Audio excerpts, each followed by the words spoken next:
COVID started in China, Asia, spread to Europe and parts of Latin America. True. Nembagamba abakozi ba vaccine bajalinda maximizing mu Africa because tuli densely populated. Oyino balo omuntu agenda okukola vaccine. Baba abantu babiri. Doctor yaba anonya linnya nti yafulumya vaccine ba business people baba agala ki sente. Kakati balina okulinda obulwadde buno ne maximizing mu Africa wali densely ki populated. Era COVID obulwadde buli bungi. Naye bana ba presidential hopeful tebagabayo wadde ka mask besimba ku mamotoka balina photoshop webintu mwera bikofiira byonna biri ku photoshop gabira ku bantu obalage nti ngwe nafa president njagala nfuga abantu abalamu mugisha muntu tagaba masiki tewali agaba masiki wadde nga government yasuubiza owa abantu gwe nga ayagala okuba president olina okulaga ekyakubisiza Trump Joe Biden yamukubisiza mask Trump yazigana nga Joe Biden agamba okwambala mask gundi mutima gwabo ekyo kyokka Trump yagenze. COVID is real bana. Yeah, COVID is very real. Abantu bafa surprisingly mukwano gwange mafabi yafudde fule sima teba de ko mulati twakwogera COVID bakubira amasimu bapulaning ambuno baweereze immigration obubaka bannange njagala bagamba tewaliyo bubaka bwoyinza kutwala ku Swedish immigration ne bangamba mbu balina kye bambuuza not at all. Isma can defend himself in English, in Swedish, in Luganda and other languages. Okitegedde kati yenna planning ebyo musimanyi tunoonye emikono tugambe immigration mu Isma citing abantu welcome to this game. Olwakuba kati bo abakatuunye bagala bayinsinuating ekesi ebigambo byabwe nezo kyonna badde mugamba birala. Yes nga mugamba mukuume peace mukuume security y'Abannayuganda mukuume sovereignty y'eggwanga. Ulidde ebigambo ebyo mukuume peace mukuume Bannayuganda mukuume sovereignty y'eggwanga. Kati mmwe ne muteekako ebigambo byammwe mbw I will kill them nze nine mundu. My official blogger wa president mweno campaign Yoweri Kaguta Museveni son of Museveni tugenda muleeta mbuyinza kagwake ketonye kabasinde embuto kazirume yayino fuukani birala tu participating ombanyi mukalulu mulimu participants ne competitors. Baliwo aba participants participant leo bonna mugisha muntu Bobo Wine Katumba sima wabona ba participating ate competitor tate muri competitor kwa yani ali Museveni naye bakatumba mugisha muntu tumukunde Mau Bobo Wine kali competitor wa Museveni. Bobo Wine is a competitor competitor kwa yasinga kubali nga ogamba one idea manga the blind nenga era naye tali mu level ya Museveni. What do you mean by level ya Museveni? Ani Museveni azitowa nnyo nsinga kugamba kasawo ka sementi yazitowa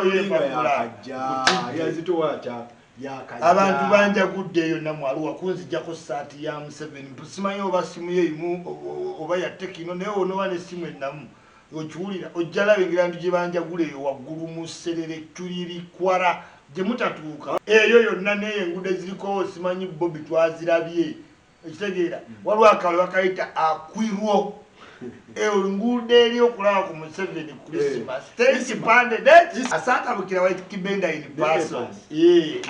Abayimbi omanyi epasi ennaku zino bawandiika nnyo against police tebajagala ngeri abayimbi gye babasibye angayo basiba obutayimba nabo bali mu opposition mu magezi obategedde kati bepasi bayita ku mikutu gyabwe tebakondemingako kati nga womanyi kale I called out big names sakolinga nti oba gwe ninako gundi kati White Kibenda president epasi trending ever trend aba trending ku online kati aba bafollow ababe bangi olaba epasi empandika gyawandiika ali aggrieved by bayimbi gana bayimba kubagulira kati yo anga ne White Kibenda bawandiikira eri side so kati okuddamu amaanyi nga baliwo bayita abayimbi bawegatteke tobamanyi nga babayita era abayimbi tubaboycotting ebiki babimanyi nabo so nange nabadde mbayita nga njagala bawininga eno kuki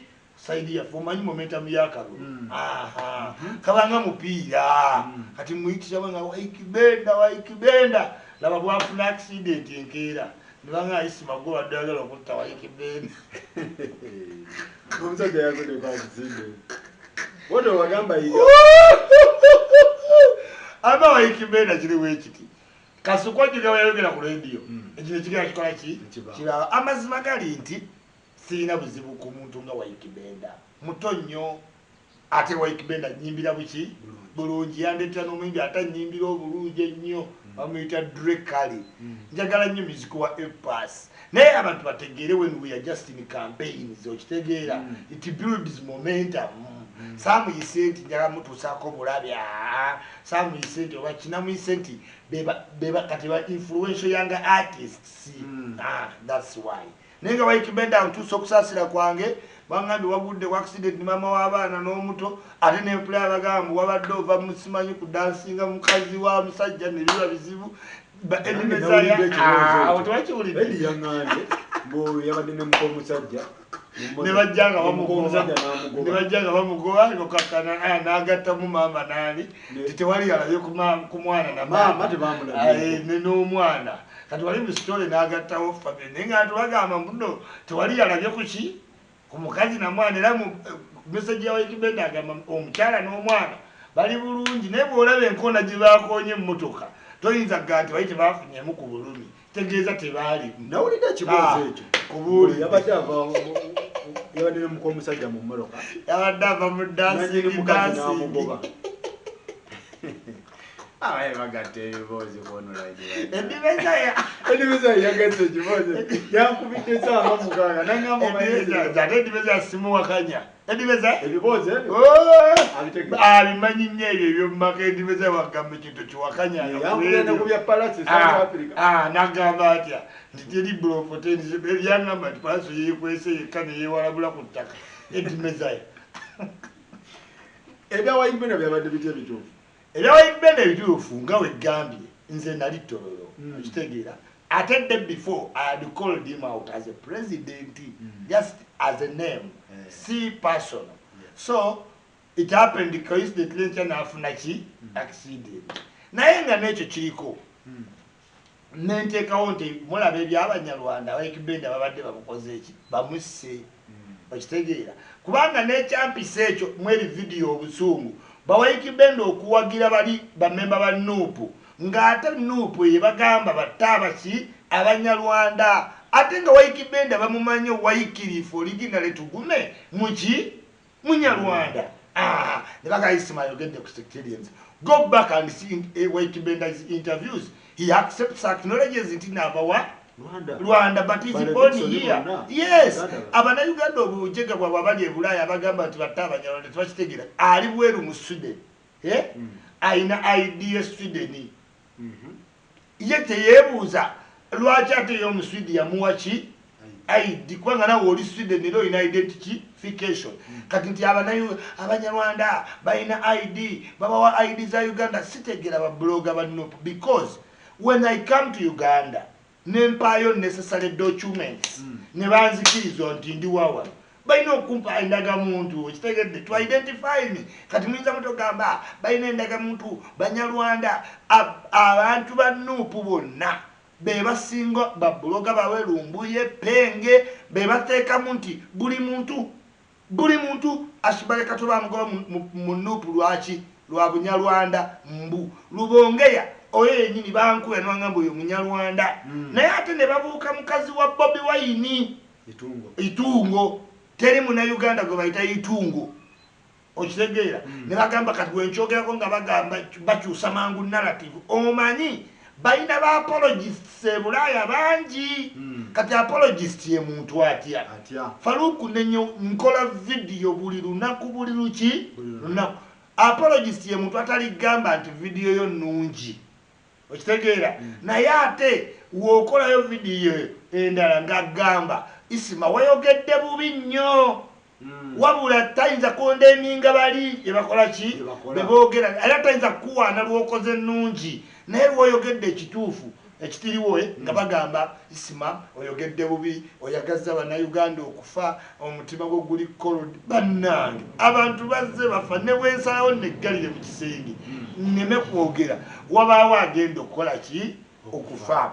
So that, ladies and gentlemen, njagala mutegeere wali nkugamba government is faceless. Ovudde mu karantini akedi gyokoleramu yakagulawo buli nnaku bbiri bagisiba bamutiya gas. Who is your enemy? Onabeera enemy. Yes, kati gwe mbulya kuwa business gwe basibye mu karantini emyezi 9 ate ne bamala ne bagula akedi jjuka tebannagulawo na buki business tezinna picking up naye nga buli woobokedde okukola nga boda zitandika nga government ye ino protecting peace. Ate yo government eri faceless kasite sensinga jukira Kampala kye kibuga. There are many countries nga spark evachi awo nakugamba Faruku abazungu bali mu kupatitioning Africa mu new cold war mu machi mu magezi buli muntu ayina territory ye era kyovola abantu nkugamba abawagira baba enofuka president mwerimba baba nga tanagenda England alimba toyinza fuga wano tosobola zino territory bali bakyaziinako ki ate batuwa kintu kyonooluma nga tosobola gaaya sobola tuli kubya democracy twandibadde twefuga mu mbeera yaffe eya Africa nga nungi okitegedde ne batuteekamu democracy simanyi londa Katumba naye America yi super power zingamba Bobi Wine okwatagana na America kisoboka ate America ina territory etyawe England ye controlling economy goyinza okugeza $1 ku pound. Yes, England ye controlling economy ine ebintu bingi gwe kwinya omuyita mmere sia. America yamanyi neti yakola competition yakola ensemu Liberia. Katenza controlling ate bayina rules ezibafuga ba G7 toyinza kwepampala ku territory etali iyo era America bwe England senge egenda mu lutalo nga America teruwagira America esirika buki busirise eyo loba girina kati ne America tayinza teko overseeding England ku Uganda. Obena nasoka kwatagana mu ngeri nkugambe agendayo azabalimba yetolola buli wamu agenzeke England ku populate paka wegudde kata China yo mugaso yagwadde teri muntu ayinza comparinga Museveni ku Bobi Wine. Why gotokitegeera Museveni gwe mutunuulire mu bino ebyammwe ebya mumutunuulira mu social and economic life. Abazungu tebamutunuulira mu ebyo. Yes, bamutunuulira mu strategic point of view.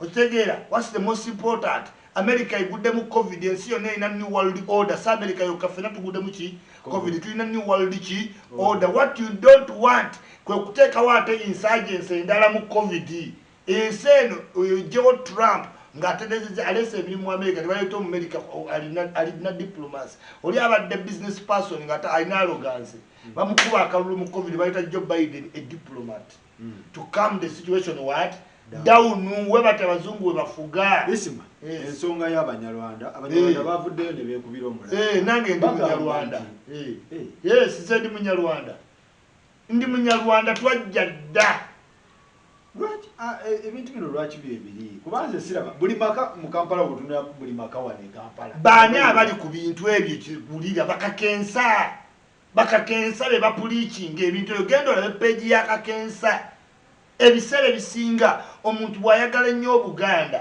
afuuka tribalistic okigenderedde buli wobeera fanatiki gendera lumbuye bividiyo bye abaganda bw'oyogera ekintu kyonna nga kiri economic ng'okibuuza Bobi Wine ne kibanyiga nti wa Bobi Wine what's this policy you going to work about bakugambira kale gwe omwana wa Nambi inotandika okudda ku mwana wa Nambi mwenna muli banda ya Nakalama balina agagambo gabe ge bafomatinga gesitagendera kagali bogas kubanga mbwenna enda ya Nakalama n'obabuuza wekiba nti mwagala tuwagire Bobi Wine kuba tuli baganda abawala abaffe bannamugwanya nakiddu nakirejwe yayita balaba alyoka ave wano mpaka Luhama anoone omuntu yajja obubudamu naye nga kibi nze okuwasa Omunyarwanda si kibi naye nga wekitali kibi naawe totugaana wagira Museveni gwe lwaki otugaana nga gwe watuuka okuwasa omugwaki ogwo Bobi Wine omuganda ennyala ali nga abaganda bakubere behind walekawo bannamuddu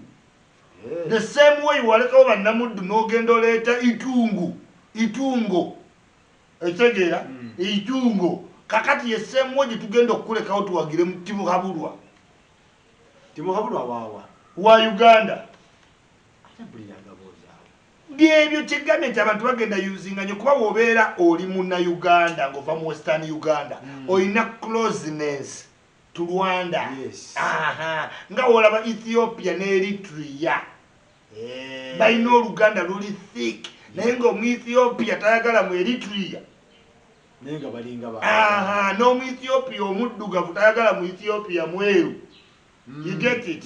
Kakati balina omusaayi guveeyo Israeli ne gukulukuta mu dimension ne guyitira Western Uganda ne gudda e Rwanda. Kakati people power yekozesa ekyo buli muntu yenna batandika ku Museveni Munyarwanda, Sabiti Munyarwanda, General Muhoozi Munyarwanda, General Muhoozi omutano president Munyarwanda, everything bakitaminze mu tribalism. Naye ng'ate gwe baleetanga first lady Muhutu. Kati who is confusing who? Muhutu. Bobi Wine yalekawo abantu bonna n'anoonyamu Omuhutu. Yes. Kati Abanyarwanda batuufu boogere kubanga genocide West wezitandika era Gashumba yakoze buki bulungi beetegeke. Ate abantu sibategeera ogenda temaanya Abanyarwanda okyayinza obbategeera okyayinza otutegeera tuli bangi. Buli gwoyogerako nti gwogamba mbu osimanya Abanyarwanda tomumanyi ddala oti oba Munyarwanda nze ndi Munyarwanda nze ndi Munyarwanda nze kyekiraga laba leeta Mukaabya Omuganda Sebata bennenkana nabo batuuze wano yenze Abanyarwanda tumanyibwa kulabika bulungi. Yes era ndabo kano kajjajja Kanyarwanda kennyini. naye lwaki etegeza Bannayuganda tebaawula Banyankole n'Abanyarwanda? Ate babaawula because bebamu more like mu ndabika. Era ebyana ebinyanko etubita Binyarwanda. Naye nze sibyagala ebyo ebintu. Anti tewali abyagala naye mmwe mubipromotinga abantu tubawasisa blackmail. Baagala kukozesa ekyo ekitegeera batiisa Abanyarwanda.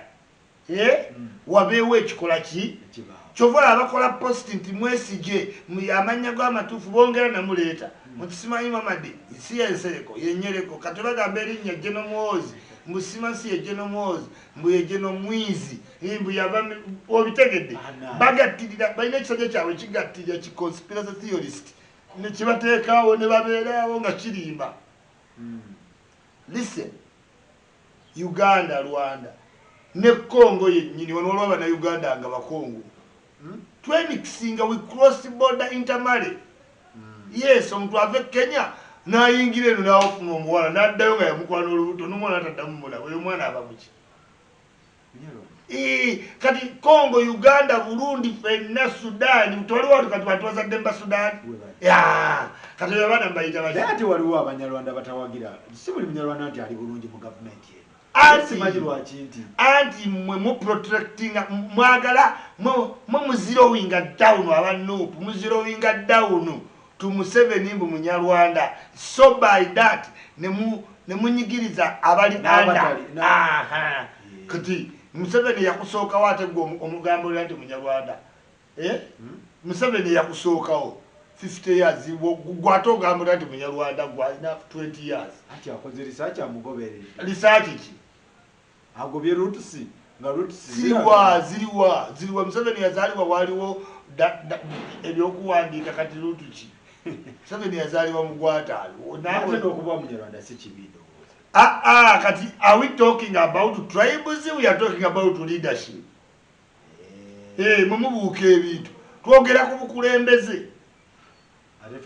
mwemuleesa ate mumawanga twogera ku buki qualities of a good leader. Temulina message. Look at this Farouk. Wemba temwogera ku tribalism muba muvuma Museveni. Wemba temuva Museveni muba mulwana bato omuntu mukomera. Wemba temulwana kuta muntu mukomera muba mwegoba ne police ne tear gas. Njagala kukubuuza Farouk tubuulire message ya president wa Nope eri Bannayuganda. Uganda tulina kulutandika bweruti ne mwegoba ne police.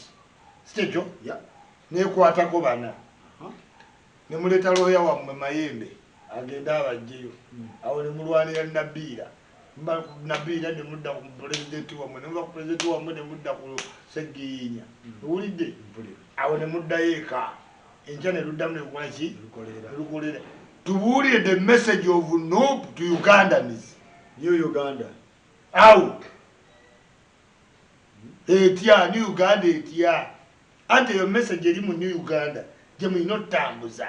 Naye nkugambye nti olunaku lutandika bwe luti. Pi. N'alinnya waggulu ne zikaaba booda ne bawera ku kkubo. Poliisi n'ekola ki? Nejja. Omukka ne gutandika. Owuli ategeeza kugamba. Ngezako kumenyera olunaku lwa pulezidenti wammwe nti tannafuna budde bubuulira bannayuganda kiri mu New Uganda gy'abasuubiza. Twamulabye ayita ku basirikale abayimbiramu, simanyi ngenda kukulonda obwa IGP, simanyi ngenda kukwata. I mean, oyina kubanga oyina ekintu ky'ogoba n'ofuuka serious. Cause ne wooba ovudde ne babega nga bagoberera baleese mu kusaagasaaga. Oyina woyina otuuka ate n'oba ki? Serious. Namulabye agenda. Anyway, buli muntu alina style esijja gigaana. Naye njagala kugamba nti okusinziira olunaku lwa pulezidenti wa Nuupu we lutandika ne we luggwa, kindaga bulazi nti talina message gye yagambye bannayuganda. Uganda empya gye tulikola ki gye twagala. Naye eyetya breaking it down. Omuntu ali ebundi bujjo, ali esironka, ali embaale, ali ekabongo gimubreakingire. Setulaba ku butabo bwa manifesto n'obutabo bwa Museveni wa manifesto tugaba. Obwamwe buliwa. Abanyarwanda bo balina okwetegeka bategeere nti nze kinnuma si buli munyarwanda nti afunye mu gavumenti. Buli tribe yeetegeke kubanga bano bo esaati gye nyambadde ogirabya egamba no bullet after ballot. Bali balina ekintu kimu mission, balina bullet or ballot. Bamanyi bulungi tebagenda wangula kaki kalulu. Kakati balina bullet or ballot. Era ne Bobi Wine yafunye oluyimba okuyimba n'omuyimbi omunene Buju Banton. Oluyimba lwawe baluyita bullet or ballot. Kyobola Ashbakato yavaayo ne buno obusaate obulina message ez'enjawulo. Netubukolako press conference yesterday. Or the day before. Nga buliko ebintu ebiti nti no bullet after ballot. Uganda is a free country. Yetaaga to put a country to turmoil to wetaaga mundu. Emundu baba mwe bali bazina abayayi. Yes, ulira gwe falu kutomanyi country oli mwana muto. Walole kusinga egudde mu turmoil. Walodduseeko. Kati kugambye mwe Rwanda wetu genocide yatandika. Ngomuntu just boogera boogezi ku radio. Gwe you don't know the word ballot or bullet. Bo bakimanyi bagenda kulonda. Nagamba wesiga babuuka neti bali aniriraayebo. Ali mu betting enasa na simanyi munatunda akataka eruwero kunadduka abakaye agenda Libya ya jireti. Libya yakola bweti nga we nkugambye nti ba president batuteeka mu buzibu. Kakati Museveni agenda n'atijja olusi n'abawala buli Gaddafi n'amala n'atijja ne Sarkozy wa France Sarkozy kati bakyusa policy. Kati lately Museveni alina China.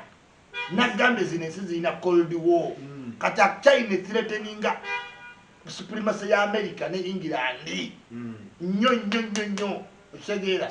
Kati olaba Japan nsi ya amaanyi nnyo. Naye ate nafumu military. Kati China ezengerese military ate erese ne economy. Kati etwala Africa yonna egenda ebawoolawola jjukira tefa ku corruption. Kati abazungu mu kutya Okitegera batandika olwana ne China okulaga Museveni signal kitogeza. Okitegera bakikola obote bakujjako ne bakwembala singa by a person atali equal yo legacy yo. Bolaba obote okujjibwako Amini, it was demeaning Dr. Milton Obote. I mean Okitegera omuntu yafuga Uganda believe ni tuki yadda n'okudala se record naddamu n'afuga. Kyobola bw'otuuka eri estate Arua gye twabadde enguudo streets lane bakyafiiringa. Era ebyo bye navuddeko okugamba abantu nga njawuddemu demography ya Uganda nga nkubalira akalulu ne bagamba Ismail secretariat Ismail Zebero. Yes. Kakati Libya abazungu ba Clinton bajja okiwulira America netegera tukoze tutya ne baleeta Barak eyali yasomere Malaysia Hussein Barak ne bamutimba mu kifo ekyo bagezi babala. America at the time yali ng'erina ebizibu yabibinira Deni nani ne Gaddafi Gaddafi ne bamubala bubi ne Hillary Clinton kyekyamubya n'akalulu kuba Gaddafi ne bateeka mbaana abato cocaine ne ecstasy kati bapima ensinga erinnyo ku drugs babala wano Uganda ekibugo kisuula eddalu babayingizaamu wano cocaine ng'otokola cocaine yaleetebwa Hitler ng'amuwa abajasibe bawamba Spain ku makya ne bawamba Sweden olweggulo baba Finland ku makya ne bawamba Norway olweggulo Europe neggwawo bagamba Hitler nti abantu bali mu gabanansi mu Africa gwe nga Germany togenze naga ate ngenda kinga zino ziri wano na azino zennyini zembanga bane zivo gabana mu Africa n'agabana Sweden aba Sweden baba kupakiboka abantu ba Scandinavia. This is why there are more Swedish people in America than in Sweden. What don't you mind? Aba Sweden abantu aba Sweden abali mu America basinga aba Sweden abali mu Sweden obungi.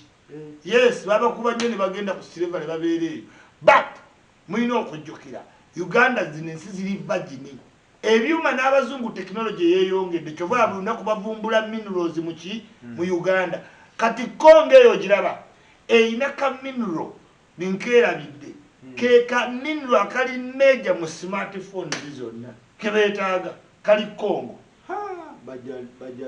anti kigambe kati smartphone zino okuyimirirawo waliwo ka mineral akagenda mu zino essimu okubaawo kava Konga kati awo batunuddewo nnyo kati ate Museveni baba nga bamulabira ku level endala Uganda landlocked country body stabilizing a PCNC nga yekutte Sudan yekutte Congo yekutte wano mu Rwanda okitegeera regional politics teri muntu agenda kunenya Museveni balance jabayamba America mu Central African Republic no kumaintain Sudan ekyo kyokka ebirala bajja mugamba Teresa walabye gundi message yafulumye ku US bwe bakuba riot bagamba let every group restrain from violence every political party ekitegeeza violence bamugatta nga yali general kubanga nammwe mwinayo omuntu akubye wa police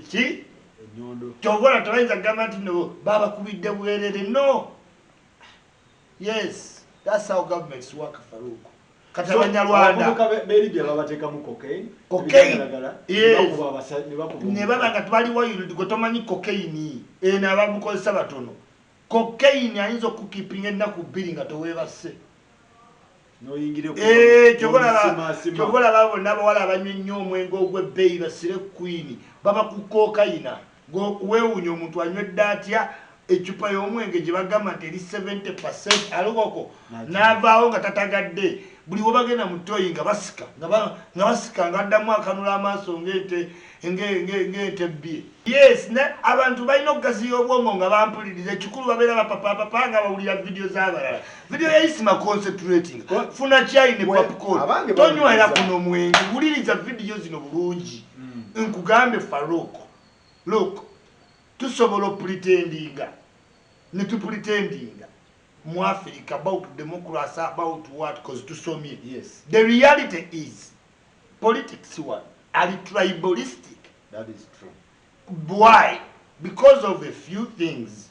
Farouk olabyeko ku mupiira mu England somehow somewhere omwana baba muzaala mu Newcastle omupiira Manchester Arsenal ne gweguyitiriza yabeera wa Newcastle era naku Newcastle lweddayo babayino balaga nga akaaba ate ne baddamu ne bakuletera ekifaananyi nga Newcastle ekomyewo nga ajubiyeetinga naye olaba emyaka abamu baba bakuze kuba tiimu zirwayo mu league. Now nenkugamba nti candidate candidates abali mu region muno olina okubalansingamu. One ogenda olaba candidate nga Norbert Mao nga yazze mu butuufu nga bw'omugattagattamu talina maanyi ne vice president wagenda wagira Bobi Wine yamukkiriza but bw'ogenda eggulu ab'eggulu toyinza babuulira toyinza kozi naawe wennyini Farouk oba owulira this is son of the soil oba okitegeera. Yes katoyinza gamba Mickey Wine nti Bobi Wine tasaana ba president how okitegedde kubanga interest za brother kati olwa kyoba olaba ebiseera ebisinga senga omwana alaba ngotta maama we najja owa obujulizi mu kkooti tebamukkiriza cause alina interest muki mu musango. This is why abaana bakingi bajja ne bamulubiza ne babigaana. Obwo obujulizi babuyita conflict of interest. Now nenkugamba region nga Western Uganda Museveni agiinako power yamanyi why nti tumukunde Mugisha muntu baba awo nabo mu region ki bajeno Nyankole oba betuyita ba Western Uganda babadde mu power 35 ki okufiirwa power yo bamwongera Museveni bapima tumukunde ne Mugisha muntu ne bategera nti tebalina chance ewangula akalulu bakongerani Museveni kati region Museveni najibako n'apaki handi kati najja kukwatira mu Karamoja sub region teriyo kintu kyonna ky'opposition. Karamoja sub region tewaliyo kintu ky'opposition. Agenda vuga lwere ova wano n'ogenda emukono nga wonna weereere n'ova emukono n'ogende Naggalama nga weereere n'ova Naggala n'ogende Lugazi ngawo n'oli mu sub region emu.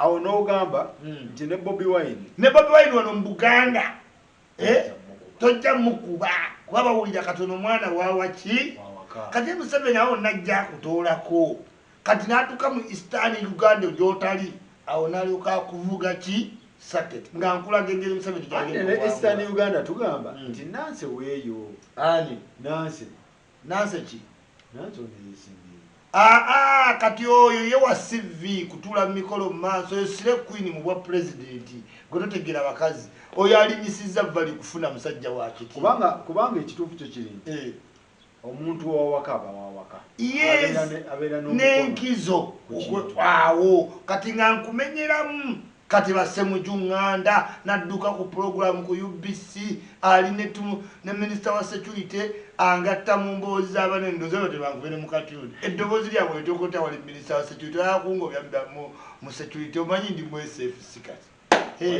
nkutidde twazimbye ekizimbe ne bayisima nakulira ebintu ebyo yes kubanga baba mu security bategera byekola ki byenjogera nkugambe.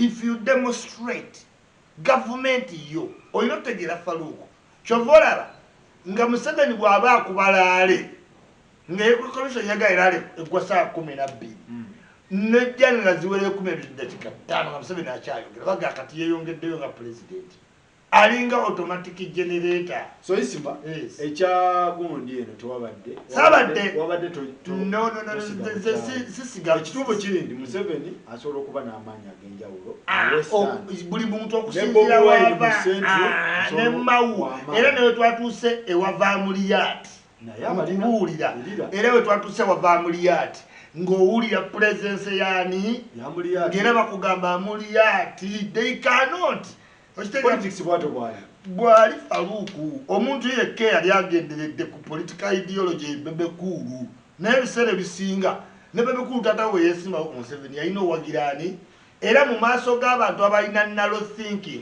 bamutwala bubi but abalina bigger thinking bamutwala butuufu bagamba wali mutuufu you measured your father well tasobola Museveni bebekulu ekitegeeza awagira ideology tagendera ku ebyo.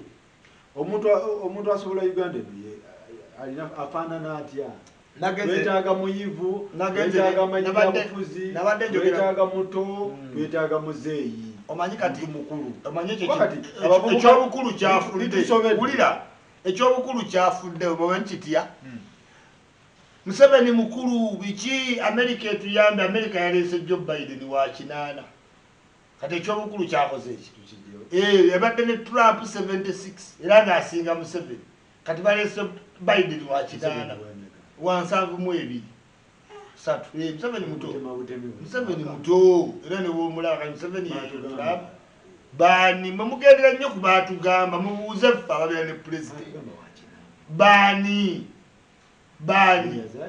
bani aliwa brazil ndi wano mukwano gwa Museveni ate owooza balala tewali Museveni alina emyaka 73 agenda 74 mama Janet yakaweza be bali mu 8 abe bakulu ku Museveni era omuntu akusingako emyaka 5 mba mwazaalibwa mu ki yaliranga Kiveri ani Kiveri nyina mukulu nnyo ku Museveni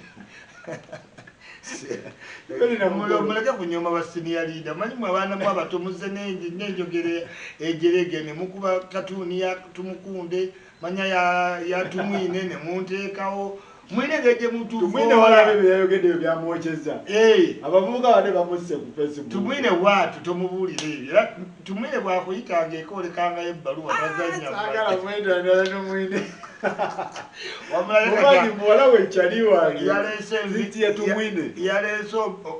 ekisunsu kya Uganda Crane kikati kyayina gyetuli president of Uganda abana bamuyisizaamu amaaka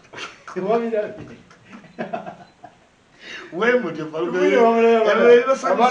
nombuuza byammwe mukolebe nabe mwabinkolakola ne munyambula ne mukola ki you don't have discipline temuyina mwe anti eno generation kamupapa n'ebintu badde ombuuza Uganda yeetaaga president you see twetaaga president muyivu munamateeka mukulu musobe omanyi Museveni yagamba tewali gye basomesa bwa president bakola mu parliament obuyigira ku muki ku mulimu era kyokola Museveni agamba kati expert muki mu governance ekituufu kiri nti teweetaaga na muntu ate omuntu ali popular tasaana bwa president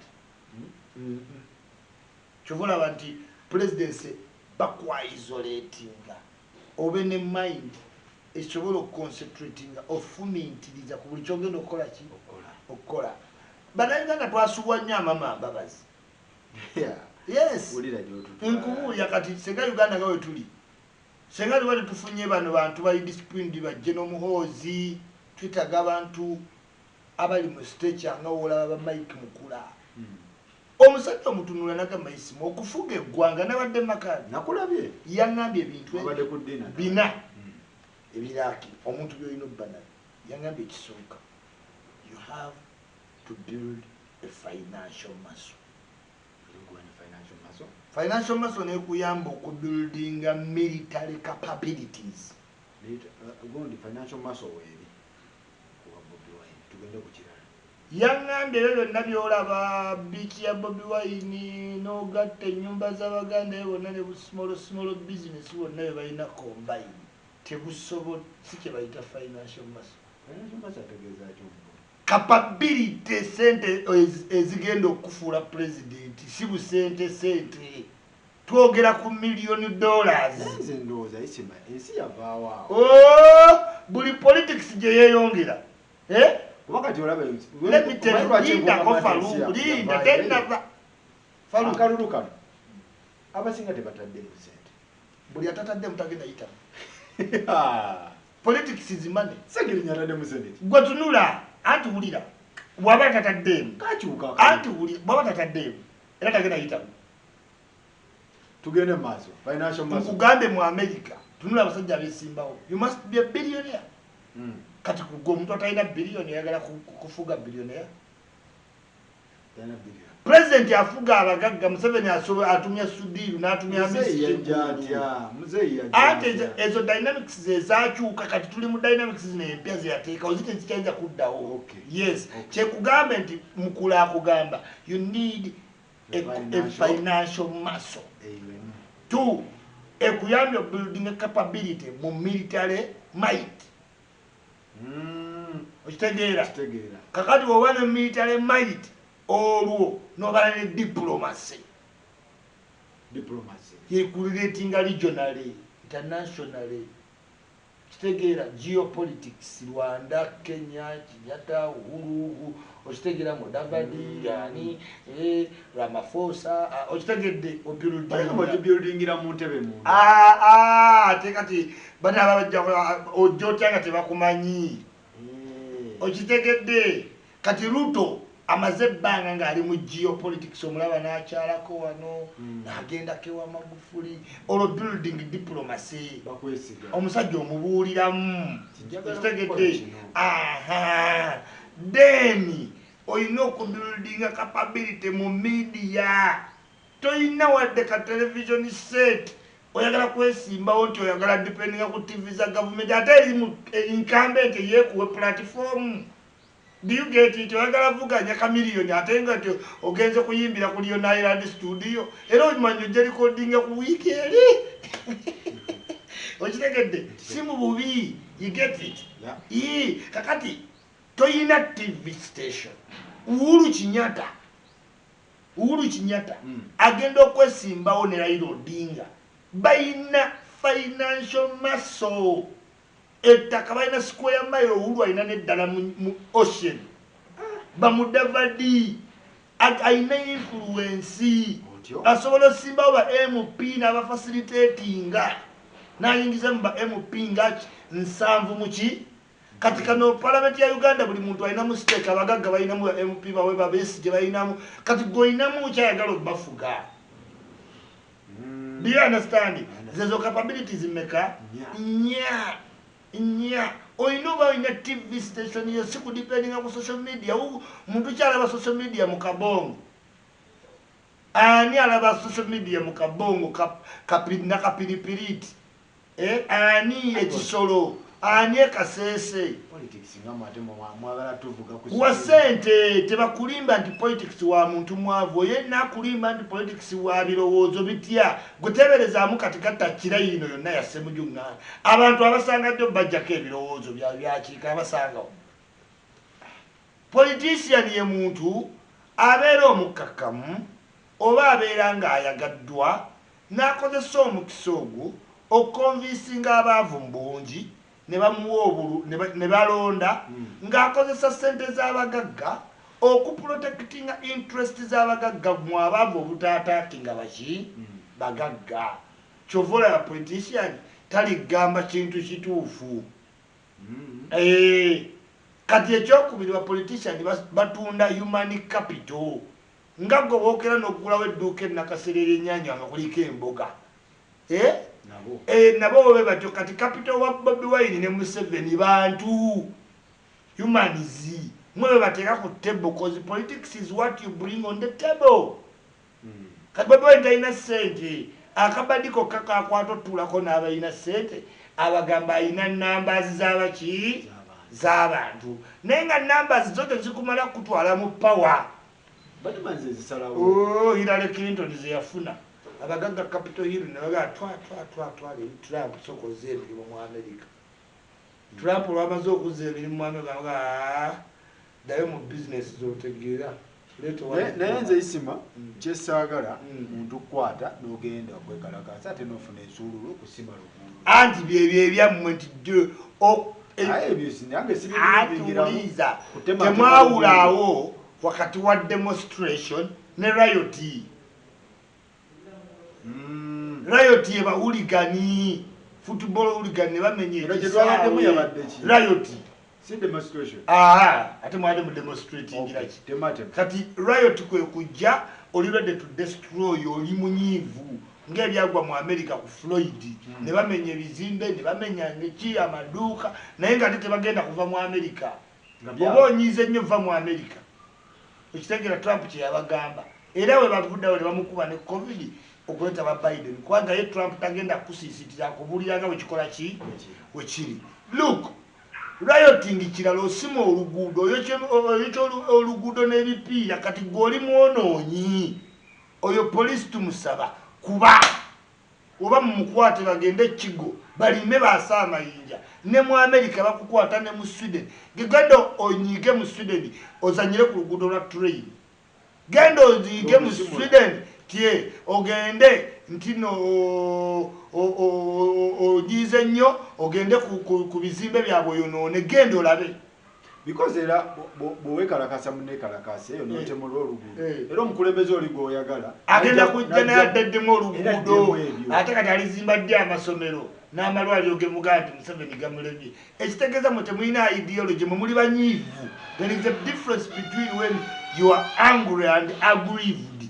A person who is demonstrating aba n'ensonga nga ali aggrieved n'atambula ng'agamba kyempi okitegedde oyo ali kuddemu ki riot kuba basirikale nnyondo mumulwayoti nga mwagala kwokya kibuga awo tetuyinza kukozesa kirala tulina okukozesa state security apparatus to protect the interest, the sovereignty of Uganda. bagamba omuvubuka eyakuba akayondo afande omuvubuka oyo wa kibiina ky'NRM yapangibwa era ne kamera oba ogiraba bwemutambulirako bweti kintu kiri staged kitambula bwe kiti kati ekintu ekyo mumukwata ne mumukola ki era kati ensonga ezo ozo amanyi Faruuko mu abavubuka abato mulina nnyo kati sitole temujja okupaledika kati omuwala gwe bakuba ennyondo afande muwala muto azze ku mulimu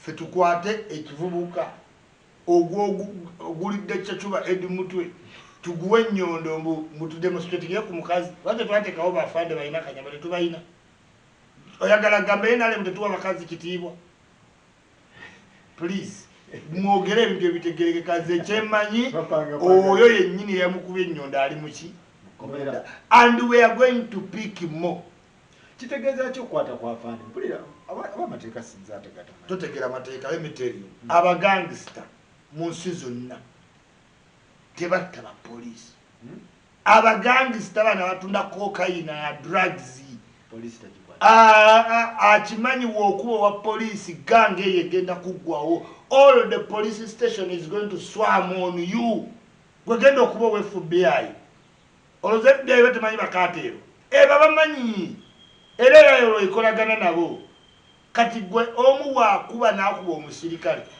wallahi ze bayita swati bajja ne bayera ganga yonna oba sekyo ganga eyange ogenda nekutwalayo neyeetonda poliisi eyo uniform yasigaza amaanyi gaayo bagigakolera bumuli state buli nsi ne wobeera aggrieved poliisi ejo laba enyiiza poliisi zinyiiza mu nsi yonna tokwatanga owa poliisi n'omukuba oba weeretedde obuzibu kakati poliisi eri justified okukuba omuntu yenna kasitefunayo bavikitiimu aba ate tewali nsi egenda sayidinga nammwe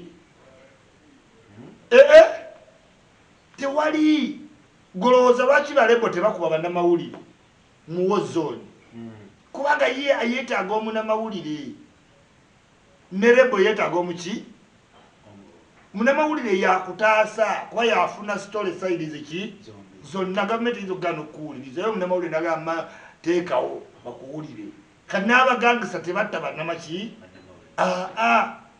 okitegedde kakati mwe mwakoze ensobi nnene nnyo obusungu mwina bungi nnyo naye mbabuulira tulabye obusungu okuva mu gwenkaaga we are the national resistance we resist enzige twaziresistinga zajja za yero ne tuzizula nga zalwedi ne tukuba enzige lwagenda yababwadde kala ya yero mugende ebola n'atugezaako we resisted sirim we have been resisting turesisting omuntu yenna newetuzwa nti oli bad lead oli puppet oli we resist we are the national resistance akagambo resistance kakubeere nnyo muki lyakinza abayaaye bangi nnyo nkugambye Uganda erwanyisibwa ba enemies from outside ebyuma byeyongera twakatandika okulaba ebyobugagga ebiri mu ttaka byeyongera buki kati buli advocate omuyaayo agenda bba wano simanyira oyo omuzungu simanyi ejenti buli mubbi ali wano naye ngaasibye akataayi alina ebitabo yasoma naye ngaaliwa ali Kampala kati genderera nnyo okutegeera omubbi ani agenda okukolera omubbi ani ejenti w'omubbi nti ngendawo abapoliisi miliyoni emu oyo ejenti w'ababbi ogenda gijjawa mbusimanyi nalabira mubuuza mbugenda kulaba kujjawo classified budget kati yategera governance America yinza okujjawo CIA England yinza okujjawo Scotland Yard can Israel take away Mossad tutegera nawaki waliwo classified budget nga ne mu maka mwekiri kyogamba makago tewaliyo kibayita anonymous ebigwa bitalaze ne ku mukolo tuteekamu ebikola ki ebinagwa bitalaze amata g'abaana pampa daipa tobiteeka ku budget ya wakadde cause biri constantly used olina obiteeka ku anonymous okitegeera kati ye omukulu ye agaye nti ajja kujjawo classified budget kati bannange president kyona atabe na intelligence team